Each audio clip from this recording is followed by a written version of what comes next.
오늘 우리가 함께 읽는 요한계시록 19장의 말씀은 바벨론의 심판에 관한 마지막 광경이 묘사가 됩니다. 그리고 이 바벨론뿐만 아니라 우리가 읽은 19장 후반부에 보게 되면 짐승과 거짓 선지자, 땅의 임금들 이런 자들에 대한 심판이 시행이 되고 있음을 우리에게 잘 보여줍니다.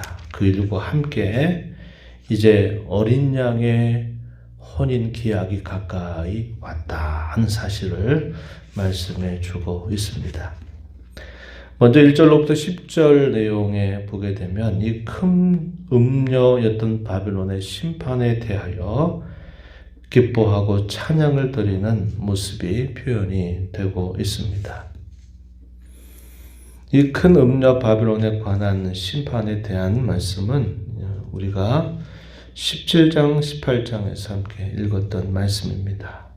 세상의 권세, 사치, 부귀, 영화, 쾌락 이런 것들을 통해서 많은 사람들을 미혹해서 그들로 하여금 취하게 만드는 그러한 사탄의 동맹자, 이렇게 우리가 정리하는 대상이죠. 그 대상이 다 망하게 될 것에 관한 메시지, 이것이 17장, 18장에서 우리가 확인한 내용이고, 이 19장 앞부분에서는 그 심판에 대하여 기뻐하며 찬양하는 모습이 표현이 되고 있습니다. 먼저 1절 말씀에 보면은 하늘에 허다한 무리의 큰 음성 같은 것이 있어 이르되, 하늘에 허다한 무리의 큰 음성이 있다. 그 음성이 어떤 내용인가? 1절 하반절 보니까 할렐루야, 구원과 영광과 능력이 우리 하나님께 있도다. 그의 심판이 참되고 의롭다. 음행으로 땅을 더럽게 한 큰 음녀를 심판하사 자기 종들의 피를 그 음녀의 손에 갚으셨다.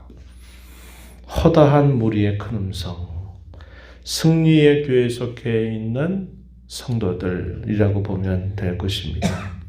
그들이 그렇게 찬송을 올리는 것입니다. 연이어서 보좌로부터 또 음성이 들리는데 5절 말씀에 보면은 이렇게 표현합니다. 하나님의 종들 곧 그를 경외하는 너희들아, 작은 자나 큰 자나 다 우리 하나님께 찬송하라, 이렇게 말합니다. 이 보좌에 누가 있었나요? 내생물들 또 24장로들이 그 보좌에서 하나님 앞에 서 있는 모습을 우리가 앞에서 확인한 바가 있어요.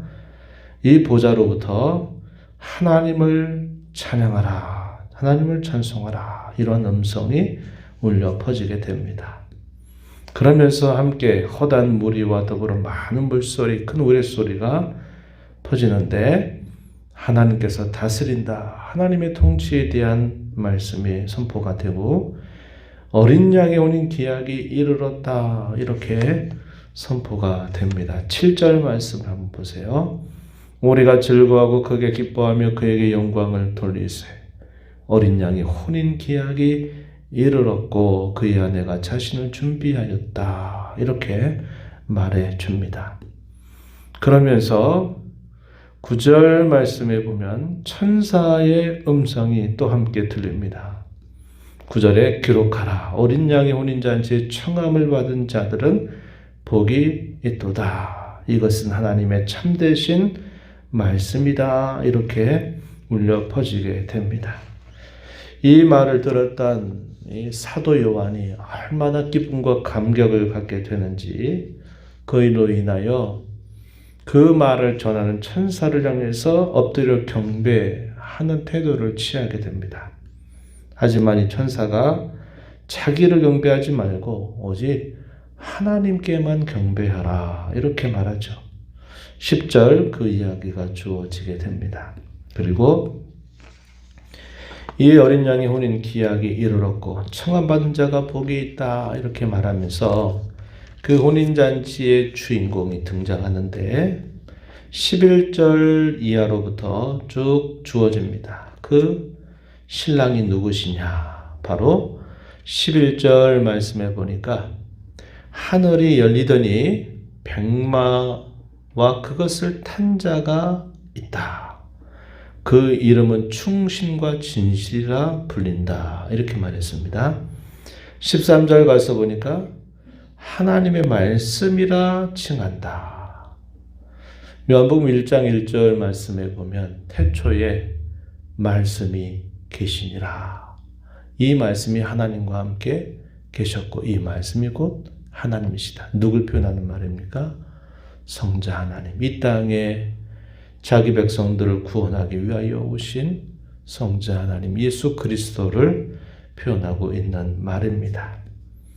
신랑이 등장하고 있는 모습이에요. 그런데 그 신랑은 승리하신 분으로 오시는 겁니다. 백마를 타고 등장하고 충신과 진실이라고 하는 이름, 하나님의 말씀이라고 하는 이름을 가지고 있어요. 하나님께서 이 땅에 자신을 보내신 그 모든 일들을 충실하고 성실하게 참되게 다 완수하시는 그분. 그리고 16절 말씀에 보면은 뭐라고 표현되어 있느냐. 만왕의 왕 만주의 주라 일컬음을 받는 이름, 그 이름이 기록된 분으로 소개가 됩니다.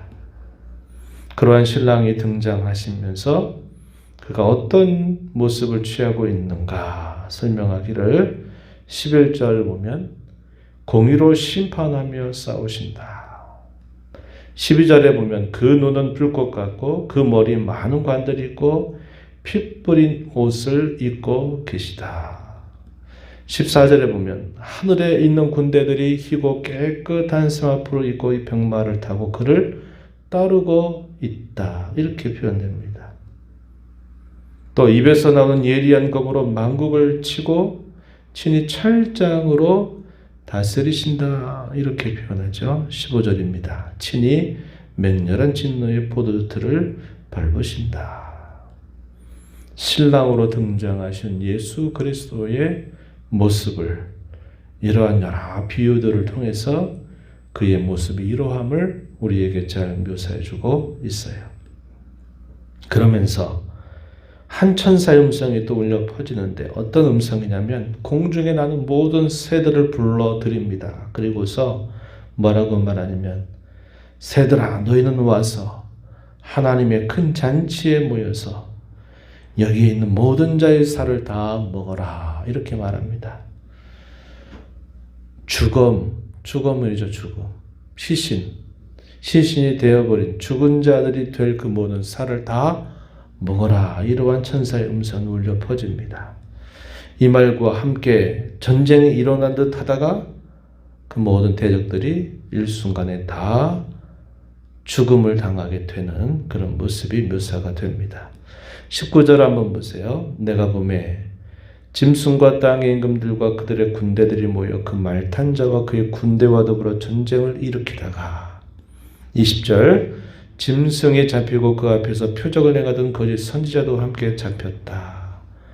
이 둘이 산채로 유황 불 붙는 못에 던져지고 그 나머지는 말 탄 자의 입으로부터 나오는 검에 죽게 되니까 모든 사이다가 그들의 살을 배불리 먹는 모습이 보여지고 있다는 겁니다. 우리가 앞에서 살펴온 것처럼 사탄은 그의 동맹 세력들로 여러 세력들을 사용해서 교회와 성도들을 공격한다 했어요.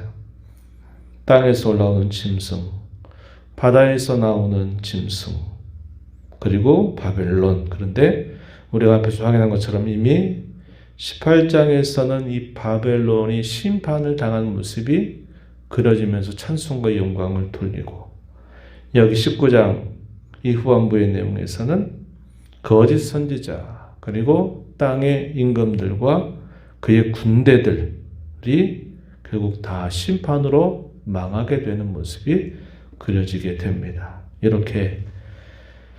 이렇게 승리자로 오시는 예수 그리스도, 그분이 바로 이 혼인잔치의 신랑으로 등장하는 모습이 소개가 되고 있다 하는 겁니다.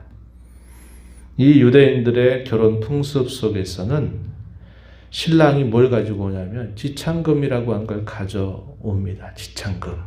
그 지창금이 어떻게 묘사가 되는 걸까요? 모든 대적자들을 패망하게 하시는 그것을 지창금처럼 가지고 신랑 대신 예수 그리스도께서 등장하시는 모습이 환상 가운데 그려지고 있다는 것입니다. 우리 이 말씀을 보면서 이 어린 양의 혼인잔치가 이제 그때가 가까이 다가오고 있다 하는 것을 우리는 알게 됩니다. 그리고 그러한 잔치의 청함을 받은 대상이 된 것에 대하여 우리는 늘 하나님 앞에 감사하는 자로 살아야 됨을 배우게 됩니다. 비록 이 땅에 우리의 삶이 때로 어렵고 때로 초라해 보이고 참 허망한 것처럼 보이는 모습이 있을지라도 우리는 이런 어린 양의 혼인잔치에 택함받고 청함을 받은 것에 대하여 자부심과 또 자긍심을 가지고 이 땅을 살아야 될 사람들입니다. 이 혼인잔치의 신부로 서게 될 그때를 바라보면서 신부단장 잘하는 그런 저와 여러분이 되도록 힘을 기울여야겠다 하는 것입니다. 이것이 우리에게 약속된 영광스러운 미래임을 우리가 기억하면서 우리의 남은 때를 주님 배우기를 준비하며 살아가는 복된 삶 되기를 축복합니다. 하나님 아버지 감사합니다. 복되고 거룩한 주일 새벽 구별하셔서 오늘도 우리 하나님께서 저희에게 약속하신 이 날을 맞아서 또 새벽을 깨우며 하나님 앞에 찬양을 드리고 또 저희에게 주시는 말씀을 귀 기울여 듣게 하시며 그 말씀을 통하여 우리에게 약속된 미래가 무엇인가를 되새겨보게 하신 것 감사를 드리옵나이다. 어린 양의 혼인잔치가 가까이 다가오고 있음을 기억하고 저를 영광스럽게 하실 그때를 소망 중 바라보면서 오늘 그리스도의 신부로 잘 준비하며 살아간 복된 삶이 되도록 인도하여 주시옵소서. 은혜의 보좌 앞에 나와서 아버지 은혜를 구하는 모든 심령들의 간구를 기울여 주시고 응답하여 주시기를 바라며 예수님 이름으로 기도하옵나이다. 아멘.